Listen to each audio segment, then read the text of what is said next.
Цахилгаан хязгаарлах хуваар цагаа баримтлахгүй байгаа нь асуудал болж байна. За зарлагдсан цагтаа цахилгаан тасрахгүй байснаа гинт унтрах эсвэл тасарсан цахилгаан хуваарьд заасан хугацаанд эргээ ирэхгүй байх тохиолдолд автагдах болсныг иргэд бухимдан шүүмжилж байгаа.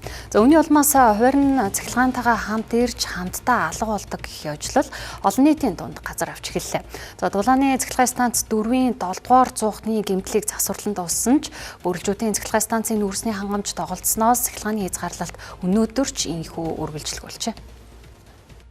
Нийслэлд цахилгаан хязгаарлалт 10 хоног өнгөрлөө. Сүүлдээ цахилгаан хязгаарлалт гинтээ осол биш тогтмол хөтөлбөршгөл иргэд хүлцэнгүй хүлээж авч байна.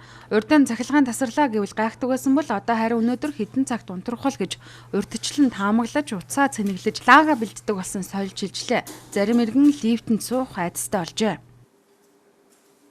Манай ажлын газар дээр бол 5 цагт ирнэ гэчээд 5:30 бараг 6-гийн үед ирж байгаа тийм тохиолдол байгаа.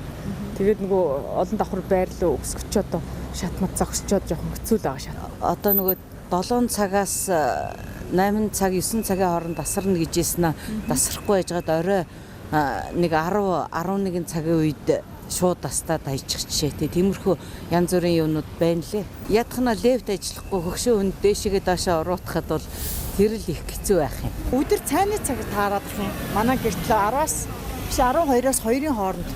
Орой болохоор 10-аас 12-ын хооронд удирч байгаа. Ер нь бол цагаа барихгүй байгаа ерөөсөө. 2-2 цаг хоцрох нь бол энгийн үзэгдэл. Өнөөдөр манай 12-аас 2 цагийн хооронд гэсэн. Манайх 14 зам. Гэтэ би нэг өглөө 10-т яваад 2 цагт очтыг тэр хоорондын тасалж ийн үгүй мэдэхгүй.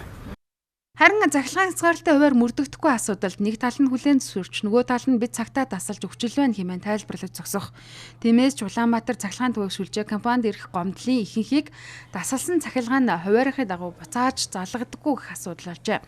Гэвч диспетчерийн үндэсний төв энэ асуудлыг цахилгаан дамжуулах сүлжээ компаниудтай холбоотой гэж буруутгалаа. Хэрэглэгч зар түгээсэн мөртлөө таслахгүй байна гэсэн нэг тийм гомдол байна. Хоёрдугаарт нь бол зарлаг үжиж тасалж яах гэсэн нэг юм гомдол байна. За бид нар бол эхнээс нь эхлээд ярьж зарлаад яагаад таслахгүй байгаа юм бэ гэх юм бол яг тухайн үед бол бөөрөлжүүтийн станцууд ачаал өндөр аваа явцсантай холбоотой таслах шаардлага байхгүй учраас бид нар таслахгүй явчихж байна. Одоогийн байдлаар 100-аас 150 мегаваттын цахилгааны дутагдaltaй байна. За өнөөдөр 22 цаг хүртэл 70-аас 100 мегаваттын цахилгааныг хязгаарлах магадлалтай бөгөөд бөөрөлжүүтийн цахилгаан станц 200 мегаваттаас дээш ачаалтай ажиллавал хязгаарлалт хийхгүй юм а. Тухайн станцын нүүрсний хоолойг нойтон нүүрс бүглэлснөөс нөхцөл байдал хүндэрсэн ч 100 гаруй инженер техникийн ажилтан 24 цагаар ажиллаж байна гэх. Харин нөхцөл байдал хэр хугацаанд үргэлжлэх нь одоогоор тодорхойгүй байна.